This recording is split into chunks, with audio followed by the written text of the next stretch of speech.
Hi, everyone. My name is Kim. I am the founder of the Love Group. It's an empowerment agency that teaches social and emotional learning to people of all ages. And we're here to basically help people learn how to love and take care of themselves.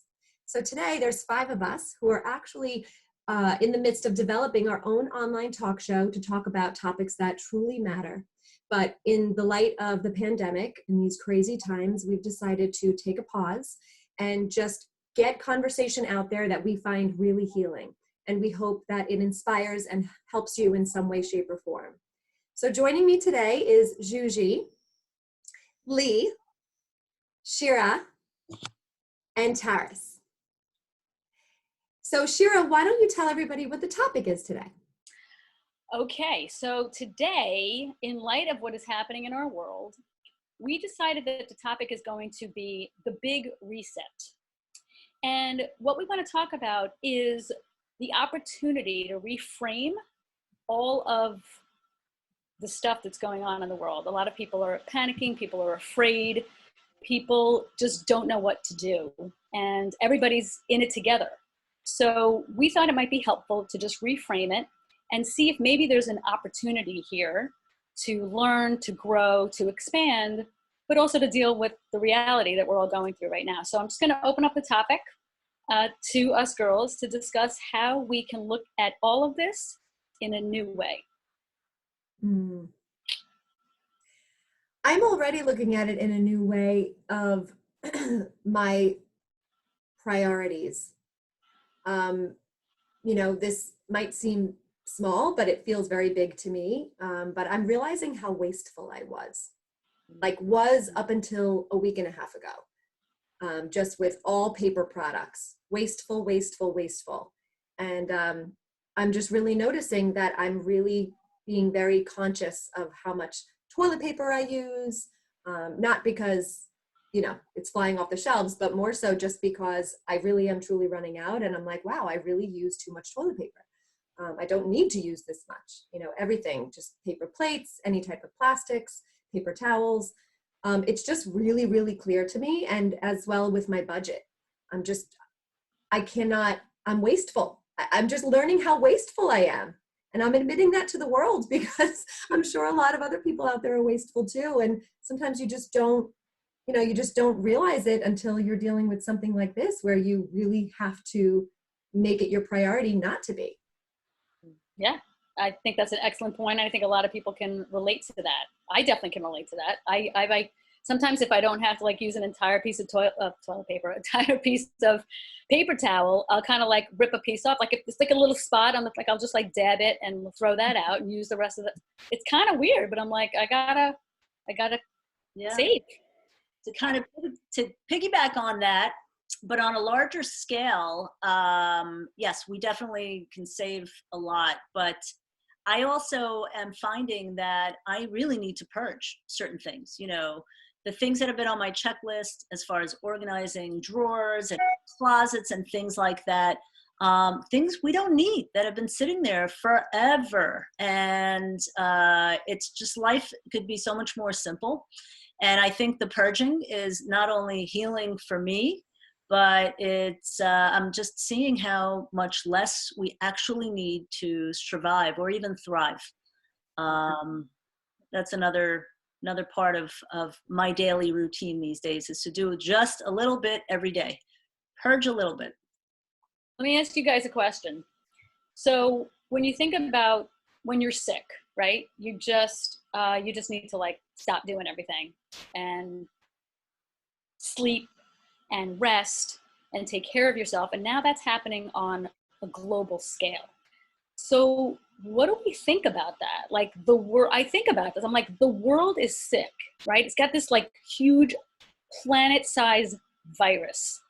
And it's I'm trying to think of all of the different lessons. Yes, it's horrible. Yes, people are struggling and suffering.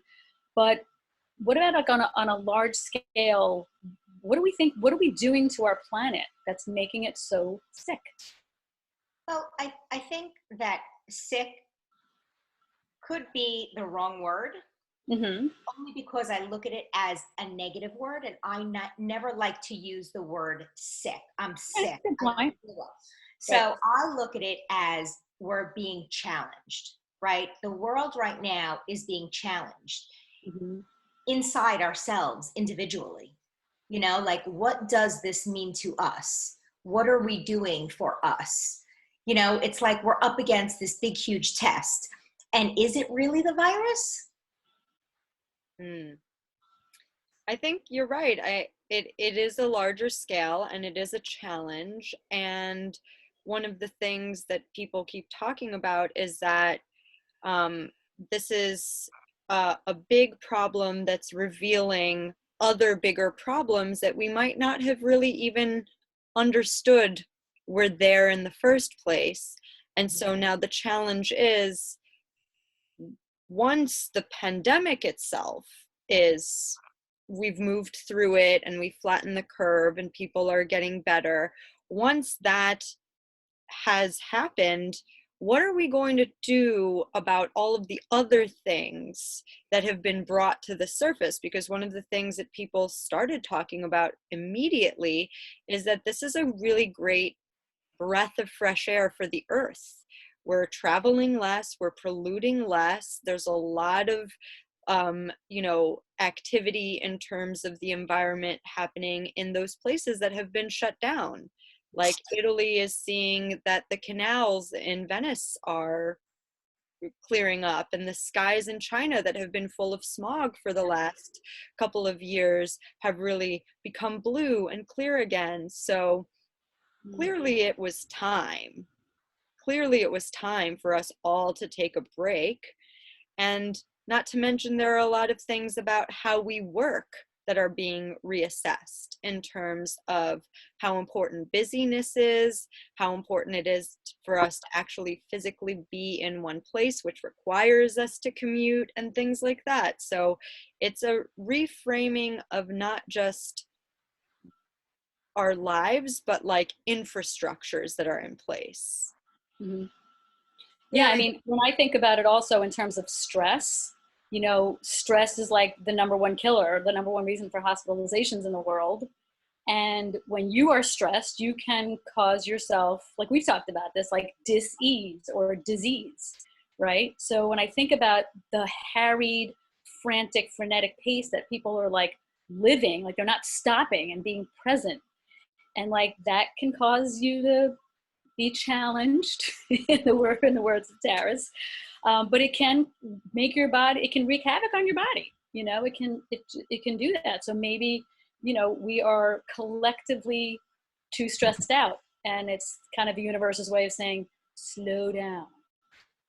It's Paris, interesting. what were you going to say? Yeah, I just want to say something on the point of that. It was very interesting. I went to the chiropractor today, and my chiropractor is, a chiropractor energy person. And when she was feeling me today, my back, she was like, "Oh my God." I'm like, "What's wrong? What's the matter?" And she's like, "You're so calm." She's like, "Your nervous system feels like how I've been telling you to calm down for weeks." She's like, "What are you doing?" I'm like, Wow. "I'm just at ease. Like, my life is at ease right now." She's like, you're not stressed." She's like, "You have no stress." It was so it felt really good Yeah. to hear that. And I was almost like, oh my God, I really needed to stop and take time for myself, because every morning I'm waking up, I'm doing a little yoga routine, I'm walking around, I'm not stressing to run out of the house, I'm still taking all my vitamins, like I'm making very healthy, conscious choices, but also being very mindful of everything that I'm doing. That's And great. Taris, it's so funny that you say that, because just yesterday you were showing us your phone and you had an hour by hour schedule of your Yeah. day. Yeah. Like, you're But not sitting over there. schedule that's outside of her normal routine, where she's not running around to see clients and meeting them in offices and wherever. Yeah.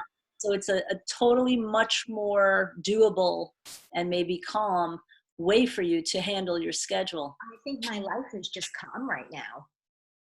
That's Yeah. amazing. Yeah. And it's just really nice that someone else could feel that. Yeah. on me. Yep. I feel like my life is calm, but at the same time turbulent. You know, I feel it inside. There is a struggle of a balance going on, where everything as I know it and as most people know it just kind of stopped. And that is the part that's challenging to identify exactly, which is how exactly is it showing up in me. And on the other hand, I'm really grateful and blessed to have, you know, food and have a great, you know, shelter, and my son is around me, and really enjoy some of these things, like my meditation and my journaling and all of these things that I'm doing for myself. But I really, for me, it's a little bit of a balance, or a struggle maybe with both of these things going on. Kim, you wanted to add? Yeah, I'm just, you know, with people who surround me, my friends, my family, people I'm Zooming with all the time. I'm not alone when I say this. Like, I feel like there's this reconnection to ourselves that we're discovering.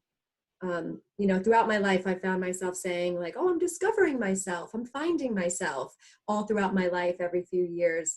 But right now it's like, I really feel like a lot of people are finding themselves or discovering this new part of themselves because they finally have time to sit with themselves and just be with themselves. And it's not comfortable. It is not comfortable at all. I can feel myself pulling to go call someone or to go, you know, check my email or just to keep busy, even cleaning out my closets, whatever it is that, you know, I'm doing. I'm constantly pulled to keep busy, busy, busy, busy, because that's what I'm so used to. And I'm just trying to almost like, I mean, I'm still working. So I'm one of the lucky people that still has a job. I don't know if I will next week, but for right now, I'm still busy working throughout the day. But even just the weekends and not being able to go out, it really makes such a difference. And just being able to have that time now to like be with myself and decide what I'm going to do. And you know how many times throughout the past 2 years I've said like, oh, I don't have time for this, I don't have time for that, I don't have time for that. I still find myself not doing those things. It's like I'm just really starting to see that I'm the reason I'm not doing those things, not because, you know, it's like I'm not allowing myself to make the time. So I'm just, you know, it's just so interesting, all these things I'm becoming aware of. Yeah. And especially the uncomfortability to be alone, like to be with me. Yeah. That's what I'm really talking about. Sorry, Right. Lee. No, it's okay. I was going to say some of the things that have been on my checklist for months, right? Create some photo books and do this and do that. Like I'm still not doing. So there's something in me also that's still refraining from or avoiding checking these things off the list. And it could be me being lazy about it, or I'm choosing different things over that is what it really comes down to. Although still not getting everything done that I would like to. Why are we so uncomfortable to just be with ourselves? Like alone, no talking, no phone, no distraction, nothing. Why? Well, I think it's in nature to you know, want or need. It's a necessity, I think, for some of us more than others to have people around us. Although I don't know, I think many people have it in different degrees. You know, some people can be by themselves for 5 minutes, some people for days or weeks, and I know some of both. There is a discomfort with something you're just not either used to or you're avoiding for who knows if people even know the reason. Well, I mean, you know, we talk about having relationships with ourselves, and like if people aren't really aware that they have a relationship with themselves, then when they're alone and they have to deal with their like, you know, their monkey brains and you know, this isn't going well, my mother-in-law, that like whatever's not going well in your life, like you can't be still with yourself because you don't even realize that you're not comfortable with all the agita and what's causing the agita. Like you just can't, you're not in touch with that. You're not in touch with the fact that you don't like yourself or you're not happy with your life. You're not dealing with it. Well, so maybe that's the point of all of this. Maybe we're supposed to learn how to like ourselves, how to love ourselves, you know, how to sit back, look at what's going on in our minds, in our bodies, and just reset. I read an article over like Christmas about it was something about millennial burnout, and like I realized that I'm technically the only millennial here, but I think Yeah. this applies to everybody. But you're so damn cute. I'm an elder millennial. um, but one of the things that really rang true for me is that one of the major things that we were taught growing up, and I'm sure you guys all feel the same way, is that our inherent value lies in our productivity, because our parents wanted us to have a better life. My parents are immigrants. A lot of our parents are immigrants. And in order to do that, it was about achievement and productivity and hard work.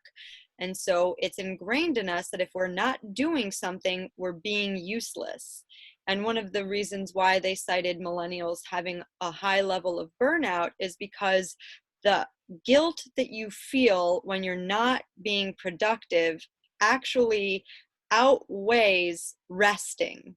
So you continue to work and not take vacations, even if you could, because the feeling of guilt that you feel while you're on the vacation is actually so intense that it's no longer worth being on that vacation. So you end up working from your vacation or whatever that is. And that's where like workaholism comes from, because you don't want to feel like you're not being productive. And part of that is not wanting to sit with yourself, because that's when your mind goes crazy and starts telling you all of these things about how you're lazy. Like, Lee, you just called yourself lazy. You're not a lazy person. You know that about yourself. But we live in this society that's really like your productivity, your like the spreadsheets and the schedules and the this, that, and the other thing. That is what makes you who you are. Well, Juji, can I ask you a question? Was that modeled for you? Oh, yeah. Oh, yeah. Because that's like, as you know, some of us are parents, so it's like really important that we keep that top of mind. What am I modeling? Yeah. And actually my dad is a self-prescribed workaholic, and he's super proud of that about himself. And, you know, now that he's being forced to slow down, now the challenge for him is to figure out ways to work in spite of this thing, instead of being like, great, I can't work. Perfect. So the big reset won't work for him so well then. Yeah, why doesn't he work on himself? Like, does he think that that's a thing? Like, does that exist in his mind? Like, I'm going to take the time and work on me, on being a better me. Well, but for him, being a better him is about working more. So to him, his inherent value is his work. And because he's a professor, you know, for him, his success lies in the success of his students. So if he doesn't get his students to where he thinks they need to be by the end of the semester, he will have failed to whatever degree. And that's one of the reasons why he's figuring out how to do virtual exams, how to do Zoom classrooms, how to do all of these things, so they don't miss a single second of their learning opportunity in their higher education. But you know, Taras, you bring up something really interesting, because I think a lot of people, some people don't believe in working on themselves because they're just simply not aware that they need to be or should be. I hate to say the word should, but need to be, you know, for us to have well-being and, you know, a healthy mental health. It is a necessity, it is a need. And, but I think some people they're just not aware, you know? Yeah, I agree with that. I think that was a great question. Does he want to work on himself? Does he even realize that there will be some kind of a benefit? Although I do agree also that a lot of people never think of that. They never think of maybe, you know, advancing themselves or having some kind of personal growth where they will be, you know, I think a lot of it is looked at as spiritual, you know, foo-foo or whatever the term is, woo-woo. You know, those of us who meditate, those of us who do yoga, are beings of one school of thought. And we want to progress and to grow spiritually and in many other aspects of our life. And others are just, I think, don't think about it necessarily. It's not right or wrong. It's as a prior codependent individual, I will say that, when we spend a lot of time trying to, and I'm not even saying Juji, I'm just saying in general, when we spend a lot of time going, why aren't you working on yourself? Like, you should work on yourself, It's like, no, they shouldn't work on themselves because they're not going to, right? So it's kind of like you can't teach an old dog new tricks kind of scenario, because sometimes you can just tell people and it could logically make sense to them, but they're so ingrained in their habits, especially, after you've lived life for a few decades. And so therefore it always comes back to us. It's like, when you take, why aren't you, nope, put the spotlight on yourself. Like, I need to relax. I need to calm down. I need to have perspective, whatever it is, because you're the only one that you can actually control. I think our situation right now with this pandemic is going to change many, many habits, including hygiene, if I may say so myself. But not for me personally, but Sure. What Sure is about that? I can't see people going into places now without at least gloves, right? washing their hands or wearing gloves. I love my gloves. I love wearing them everywhere I go. I'm not going to lie. I think this is going to trigger that in people, and many, many other things. I think it's going to cause divorces. I think it's going to also maybe bring people together. But I think that there's going to be a lot of awareness, a whole new awareness for people going on. Well, what's funny about what you said about divorces is that it's the same thing with almost everything that isn't working. This is going to shine a spotlight on everything that isn't working in your life. If you have a terrible relationship and you've spent all of this time working overtime so you can avoid that person, it's no longer possible. Right. And also, like, what you said about being wasteful, Kim, like, do you need half a roll of toilet paper to go to the bathroom? No. I do. Do you only need 3 squares? Maybe not. Maybe you need more than that. I'm just saying, like, there's like levels of that. So it's like a good introduction to understand the wastefulness that we like, nobody is immune to that, right? But then the other part of it is like looking around and taking stock of like, oh, is this my life? Is this the people that I want to spend all of my time with? And similarly, like, you kind of realize, oh, these are the people I haven't reached out to. Why is that? Why do I miss, my brother called me on FaceTime for the first time in like 10 years. If it takes a worldwide pandemic, all for it, Kim, you were going to say something, and I was going to ask another question, but I'm sorry, Kim. No, but something else when we're talking about reframing, as you girls know, I teach about positivity, and something I realized it actually today, or maybe it was yesterday, but I these past 2 days, I've seen so much about how my positivity starts to kind of slowly go out the window when I'm having conversations about this virus. Like, something can happen and then I'll get a bombardment of texts. And then next thing you know, I'm texting and then I'll send it to you guys because I heard it on the other text and blah, blah, blah. And my phone's blowing up. And then all of a sudden I feel anxiety and I feel fear. And I was thinking about that today and I said, wow, I need to not, that's work I can only do inside of myself. Like, no one can do that for me. But the 2 F words, faith and fear, I feel like I've been leaning more towards fear than faith.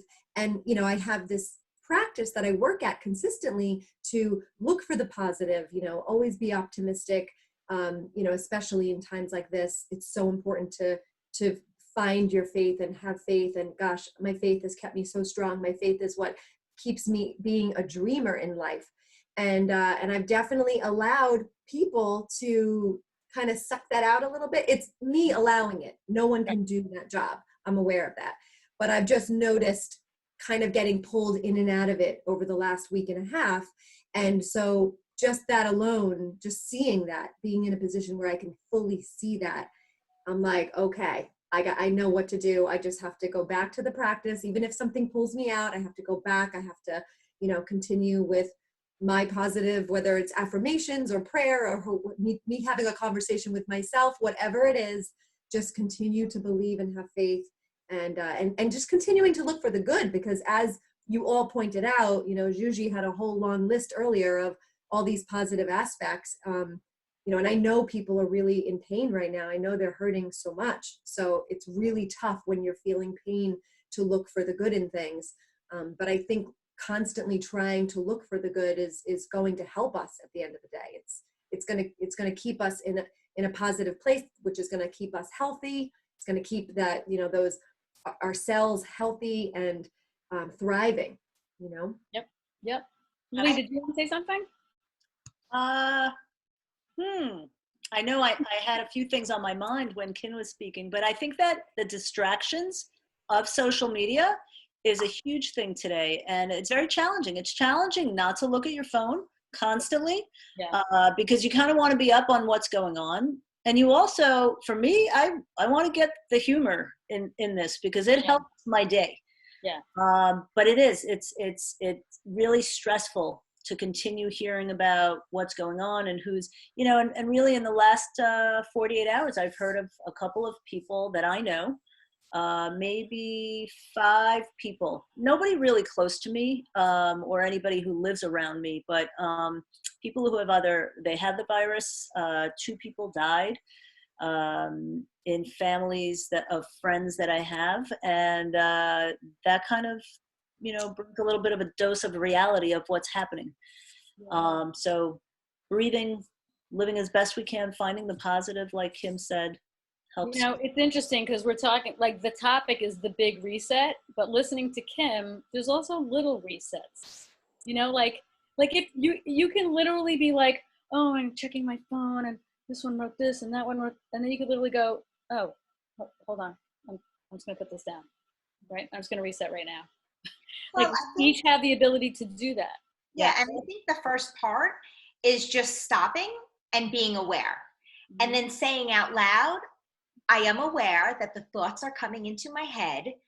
Are these thoughts healthy thoughts, or are these thoughts unhealthy thoughts? How are they making me feel? Are they making me feel happy? Are they making me feel anxious? Are they making me feel angry? Are they whenever that happens, I know that I've been with you girls on a group text, and if I'm overwhelmed because I just read too much of the news, or I watched too many podcasts, or read whatever it was, I'm like, okay, I'm messed up in my mind right now. I'm going to take a little break and talk to you girls tomorrow, because I need to shut down.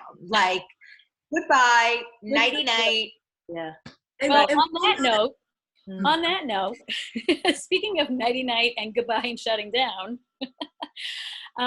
we're going to pick up this conversation on our next Zoom call, which we will keep everybody informed about. But I have to say, I find you all very enlightening and lovely.